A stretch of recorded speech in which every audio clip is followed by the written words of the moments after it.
Potrebbe davvero esplodere il calciomercato dell'Udinese in questi giorni prima dell'inizio del campionato contro l'Hellas Verona. Si partirà dall'ingaggio di Walid Khedira dopo le visite mediche di rito a Villa Stuart, con l'attaccante italo-marocchino pronto a firmare il contratto che lo legherà all'Udinese e aggregarsi alla squadra di Runjaic.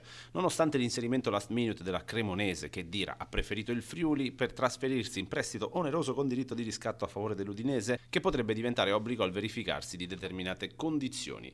Il Napoli percepirà 200.000 euro per il prestito quest'anno e poi eventualmente 3 milioni e mezzo in caso di riscatto al termine del campionato. Khedira era il tipo di attaccante che l'Udinese cercava per caratteristiche, ma potrebbe non essere l'ultimo del reparto offensivo, con le sirene che conducono sempre ad Adam Buksa. L'attaccante polacco garantirebbe caratteristiche fisiche e tattiche abbastanza simili a quelle di Lorenzo Lucca e per questo i colloqui con i danesi del Midtjylland continuano in maniera serrata.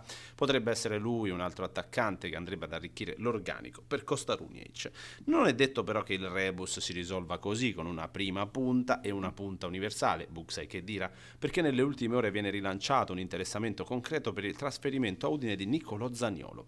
Operazione ovviamente parecchio difficile per tanti motivi, ma la possibilità di chiusura è stata recentemente rilanciata anche e soprattutto per la grande voglia del giocatore di rimettersi in gioco in Serie A, magari in una piazza che possa garantirgli tranquillità e continuità di utilizzo, per provare magari anche a convincere Gennaro Gattuso a puntare su di lui in caso di qualificazione al prossimo mondiale dell'Italia. Il Galatasaray non vuole lasciar partire il giocatore a prezzo di saldo, anche se l'anno scorso non ha trovato terreno fertile né a Bergamo né a Firenze.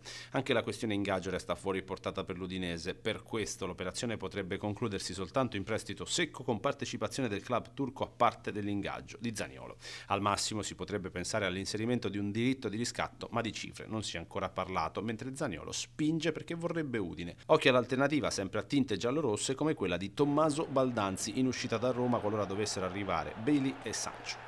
Intanto, tornando a Napoli, Walid Khedira potrebbe essere seguito nel suo viaggio verso Udine da Alessandro Zanoli. L'esterno destro è in uscita dai partenopei dopo una buona stagione col Grifone a Genova, nel quale tra l'altro aveva praticamente segnato contro l'Udinese sia a Marassi che allo Stadio Friuli, anche se nel secondo caso fu autogol di Giannetti.